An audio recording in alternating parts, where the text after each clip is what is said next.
Unfortunately for Cardi B, things are not looking great right now. Titanic Records is reportedly struggling when it comes to its female rap division. While Bruno is said to be keeping the label financially stable, behind the scenes there seems to be a lot of tension and finger-pointing going on. According to industry whispers, several executives at the label are placing the blame on Stefon Diggs for the poor performance of Cardi B's tour. The claim is that instead of helping her image, Stefon Diggs has allegedly brought more negative attention than positive press into her life. And that narrative has been growing louder lately. What's making the situation even messier is Stefon Diggs' recent controversy involving the alleged strangulation of his chef, which is expected to land him in court shortly after the Super Bowl. Many people believe this incident has only worsened public perception, and fans may be pulling back because of Cardi B's controversial and confusing relationship with him. This criticism feels even stronger, considering Cardi B previously commented on and criticized other artists' relationships, including those of JT and Nicki Minaj. Now here's where things get really telling. Reports say Cardi B's very first tour show is still not sold out. Yes, her opening night still has a large number of tickets available. And this is happening despite what her supporters, especially on social media, are trying to push and defend. Behind closed doors, the conversation keeps circling back to the same idea. People are blaming Stefon Diggs. But honestly, that blame might be misplaced. While Stefon Diggs may be controversial and far from perfect, it doesn't seem fair to pin the entire situation on him.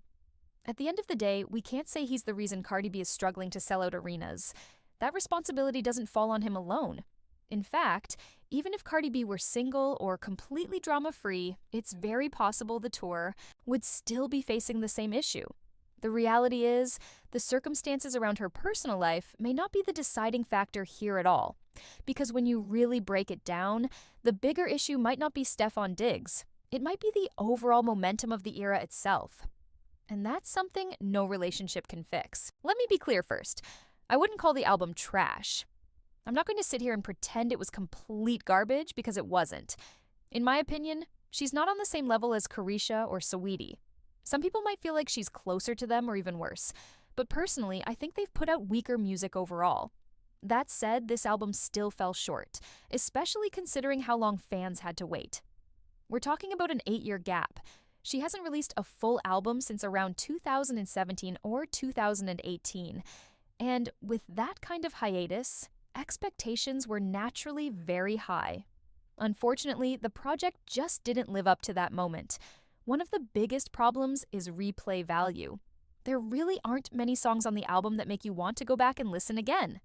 If we're being honest, the only tracks with any real replay potential are Airy Time, mainly because of the Lado feature, even after all the weird tension there, and then Magnet or Maggot, whatever you want to call it. And even with that song, it's really only the first verse that stands out. Once she starts throwing shade at JT, the energy completely drops. Those lines don't land the way they're supposed to, especially when she starts making comments like, "At least my man and I don't share purses." It just doesn't hit. Everyone already has their own opinions about Stefon Diggs, so those shots don't come across as strong or convincing. On top of that, a lot of the collaborations aren't connecting with listeners. People aren't really playing the Kehlani track like that. The Selena Gomez and Tyler collaboration isn't getting much attention either. There are no real standout hits on the album, no undeniable anthems. And the fans can feel that. At this point, people don't want to keep hearing Bodak Yellow, a song that came out almost 10 years ago. Fans are craving new music that feels exciting and fresh. The problem is, the new songs just aren't hitting the way they need to. And that's the real reason the tickets aren't selling out. It's not about the past. It's about the present not delivering what people were hoping for. Now, shifting gears a bit, Lado also had something to say to her fans. She took to Twitter and posted, "Shut the F up, okay, and get ready for this album." That alone tells you she's gearing up to release new music very soon, and she clearly wants all the noise to quiet down so the focus stays on the project. Along with that, she recently popped back out in public, and naturally, people started paying close attention. From what fans could see, her stomach looked pretty flat. Now she was wearing pants, so it's not crystal clear, but that didn't stop social media from running with theories. Some fans are saying she must have gotten rid of the baby, while others are claiming she was never pregnant in the first place. But honestly, none of that is confirmed. People post old photos all the time. So we don't even know if what we're seeing is recent. The truth is, unless Latto goes live or does something truly real time, like a live interview, we can't say anything for sure. A lot of interviews people point to, whether it's The Breakfast Club, The Jennifer Hudson Show, or others, are often pre-recorded, so they don't really prove anything. Realistically, the only way the public would actually know is if she's spotted out consistently or if she goes live and shows her stomach herself. And even then, she doesn't owe anyone that. It's her body and her business. Still, it does raise eyebrows that she's popping back out, promoting an album, while pregnancy rumors are still floating around. That's why some people are skeptical. We've seen this playbook before. Cardi B literally did the same thing, acting like nothing was going on until right before her album dropped. These celebrities know exactly how to control the narrative and keep people guessing. So I'm not fully buying anything just yet. Now, as far as the music goes, let me know if y'all are excited for a Latto album. Personally, I'm not excited, but I will give it a listen. I wouldn't say I'm counting down the days for a Latto project, but I'm open enough to hear it out. To be fair, I don't think Latto is a bad artist at all. I don't think she's untalented either. My main issue is consistency and growth. Sometimes it feels like she stays in the same lane creatively and talks about the same things on every track. If this album shows evolution and something different, then that's where things could really change for her. Now, moving on from that, there are rumors floating around that Queen Bey is working on a film. Allegedly, she's involved behind the scenes as a director and producer. It's still unclear whether she'll actually star in it, but what's being said is that she's definitely part of a film project in some capacity. Some people are speculating that this could be connected to Act 3, especially since Beyoncé has done a visual film before with Lemonade. However, one thing about Beyoncé is that she doesn't like to repeat herself. And honestly, that's something you have to respect. A lot of artists find something that works and then keep recycling the same formula over and over. Beyoncé doesn't really do that. Every era she enters feels different, intentional, and clearly thought out. That said, here's where opinions get a little more honest. Hopefully, she's not starring in the film with heavy dialogue or major acting roles. It might be better if she sticks to directing, producing, and contributing musically. And this isn't shade, it's just being real.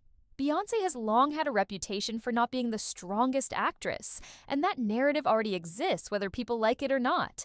To avoid that conversation getting louder, it would probably be smarter for her to stay off the screen as a main character.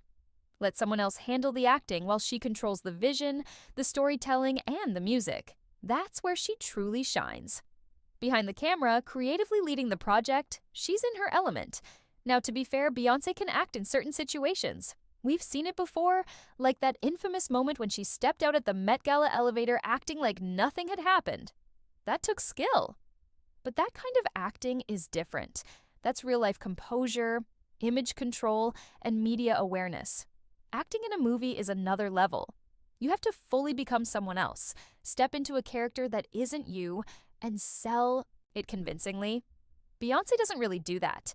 She doesn't pretend to be someone else. She protects her image and keeps her personal life polished and private. And honestly, that's part of her brand. So if this film does happen, directing, producing, and providing music sounds like the perfect lane for her. Let the actors act, and let Beyoncé do what she does best: create moments, control the narrative, and deliver artistry without forcing herself into spaces that don't play to her strengths. Now, moving on from that, Pitchfork has officially named Doja Cat's The Scarlet Tour, or whatever variation they're calling it, as one of the most anticipated tours of 2026. And yes, technically the tour already kicked off in 2025, but despite that, the hype around it is still very real. Pitchfork went on to describe Doja Cat as one of the few remaining true triple threat entertainers.